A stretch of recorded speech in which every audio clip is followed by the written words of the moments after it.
and he's a Fox Sports Radio NBA analyst, and he's an NBA champion. We're having some issues with his phone. Our man Antonio Daniels. We'll get him in a minute, but we'll wait on him and Zion. Now, Rob, the latest on Zion, we don't know what the protections are, but reportedly there are protections in there for the team. Yeah. All right, so let's go to our man Antonio Daniels, NBA champion. What's up, man? What's up, brother? How you doing? You guys all right? Oh, yeah. Are you at Summer League? No. Okay. No, okay. I'm here in San Antonio. Let's start with that. I don't know if you watched. If you didn't watch, we can move on. Have you watched Chet Holmgren? Yes. Well, okay, what are your thoughts? Okay, my thoughts are Summer League is a no-win situation for guys. Any way you break it down. Summer League for me is like preseason in football. Because if you play well, it doesn't matter. Because you're not playing against the best in the world. You're playing against guys that are in the G League. But if you struggle, then people call you a bust. So it's a no-win situation. Right. I will tell you my thought on Chet Holmgren is his skill set was incredibly impressive. His skill set. I don't care about the stats. I don't care about all the other stuff. His skill set at that size is impressive to me. That's what I saw. That's what kind of caught my attention is his overall skill set. His ability to handle the ball, shoot off the dribble, shoot off the catch, and defend and block shots. For a first NBA game, for his first kind of test of NBA action, he was very impressive to me. His handle was, like you said, I haven't really seen a 7-footer handle like that. Wouldn't you? I mean, you were a point guard. Yes, you have. Yes, you have. Kevin Durant. Come on now. Like that. Let's not forget. Maybe I'm thinking of Durant with the Celtics, the way the Celtics were turning him over. Obviously, he's facing better competition. But, I'll give you that. But my thing is this. You were a guard. As tall as he is, wouldn't you feel like you can take the ball from him? Even though he's clearly got handle, would you feel like you could take the ball from him? Yes. But, the thing is, it's a whole lot of things that you can feel. It's a whole lot of things that you can think, but actually doing it is something different. It just seems like that ball's going to be bouncing so high that a great defensive guard will be able to get it. Yeah. But you're right. He protects it pretty well. But he'll learn. You know what I mean? He'll learn. Like, the thing is, I don't feel comfortable making that kind of assessment off of 2 Summer League games. Because the thing is, what we saw at Gonzaga, he wasn't handling the ball like this. You know what I mean? In high school, he wasn't handling the ball like this. In high school, he was. He would take the ball off the rim and go coast to coast, but I'm talking about he wasn't coming down like initiating offenses. You know what I mean? He'll learn. Right. We all learn. I think he's going to be a star, Antonio. I'm not saying from day one, but I think he's going to become a star, like a perennial all-star. Yeah, one thing I knew, the things you think you know about the NBA, then when you get there, you realize it's a little bit different than what you thought it was. You learn on the fly. He'll learn how to use his center of gravity to be somewhat stronger in his 195-pound frame. He'll learn how to protect that basketball. He'll learn how to use less dribbles, like Kevin Durant. You think about the way Kevin Durant plays, a lot of times it's taking KD 1, 2, 3 dribbles to get to a spot and raise up. Because when you're that size, you understand once I get to my spot, there's no one out there that can impact my shot. Well, let me ask you this: we've seen these guys who are Hall of Fame players in summer league and barely have a cup of coffee and a sweet roll in the NBA. And I'm not saying that he's that guy, but can we really take much stock in summer league games? No, that's why I said his skill set was important. His skill set was impressive to me. Like, I'm not talking about the stats. The thing is, we have no idea how guys' games are going to translate when they get to this level. You have no idea. Because if we did, Steph Curry wouldn't win as late as he did. You know what I mean? Right. Like, you can go through different guys in this league. There's no way they would have went as late as they did if we had any idea how guys' games would translate. That's why around this time of the year, I hate doing draft talk. Because everybody acts like they know, and the draft is a crapshoot. You have no idea. You know what I mean? There are guys that are going to outplay their expectations, and there are guys that are going to struggle and never meet those expectations.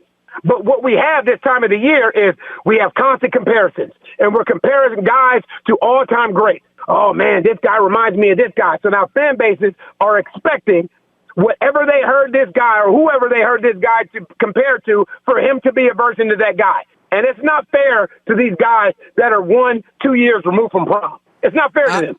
Antonio, I was talking to an executive yesterday, and he told me, to your point, the success rate of first-round draft picks, first round, and by success we mean becoming a high rotation player, is 20%.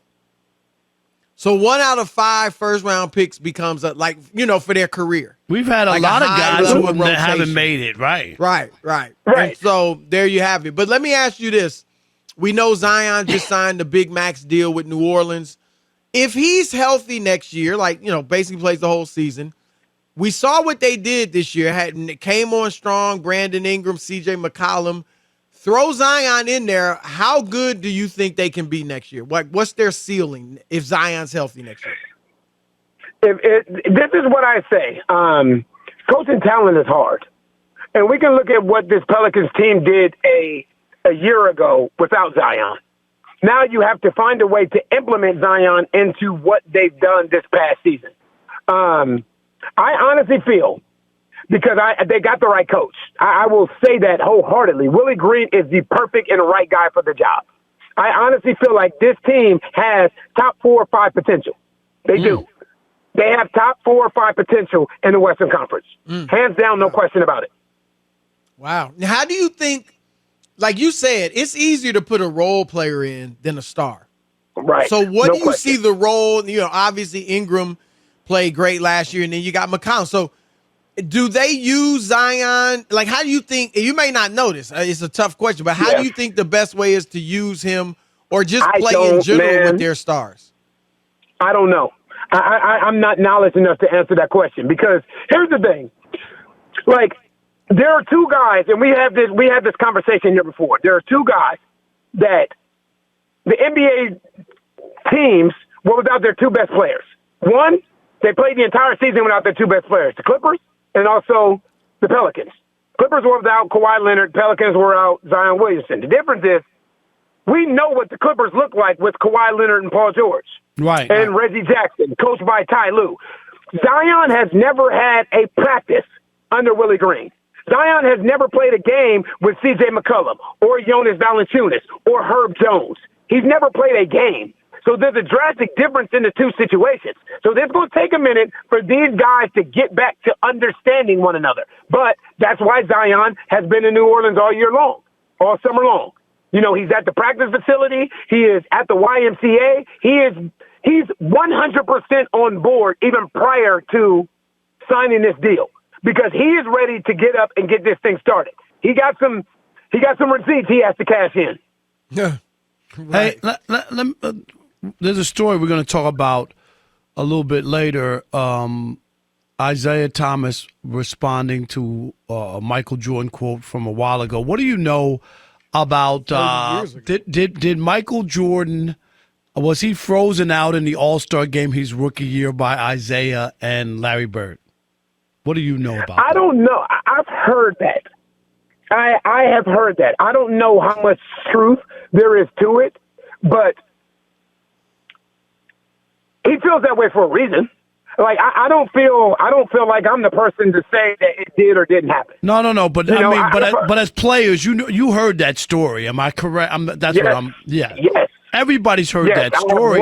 And if you look at the numbers of Michael Jordan in that game, he didn't have any shot. He didn't have a lot of shots. I mean, he didn't. But you know what's funny is one of the things that they always tell you when you come in the league. I've never played in an All-Star game. I played in the rookie All-Star game, but I've never played in the NBA All-Star game. But there's never been something that I've been involved in the NBA in my 13-year career where words "you have to earn your stripes" weren't said.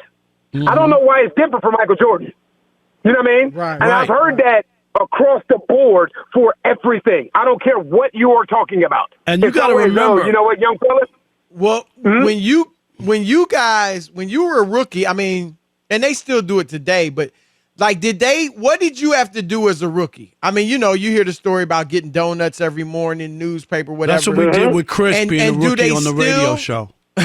What did you do, and do you know if they still do things like that? Because these rookies come in now. They make a pretty gazillion highfalutin. dollars. They're not buying no donuts. Like, but what was it like when you were? No, a yes, rookie? they are. Yes, they are. Okay. Oh, wow. Yes, they are. The rookies are still doing some of the things that we had to do. The buying the donuts, coming to the plane with.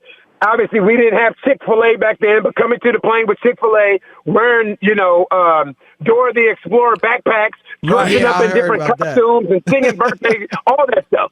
That stuff is still going on. So, oh, wow. The money may have increased, but that part hasn't changed. Yeah, not one bit. I've seen some of the outfits they get. I heard these guys, about that. Yeah, put on the and whatnot. backpacks and all that. Yeah, like that hasn't changed one bit. And for me, my rookie year, I had to do things like take the paper to certain guys' room every morning, take them to practice stuff every morning. Every time there was a pause in the action at practice, I had to take him his cup of water, all of that kind of stuff. It's tedious. It's tedious, and especially when you're coming from college and being that guy in college, you're not accustomed to doing those things, but you adjust quickly. Right. That's our man, Antonio Daniels. We appreciate you as always, brother. For sure, fellas.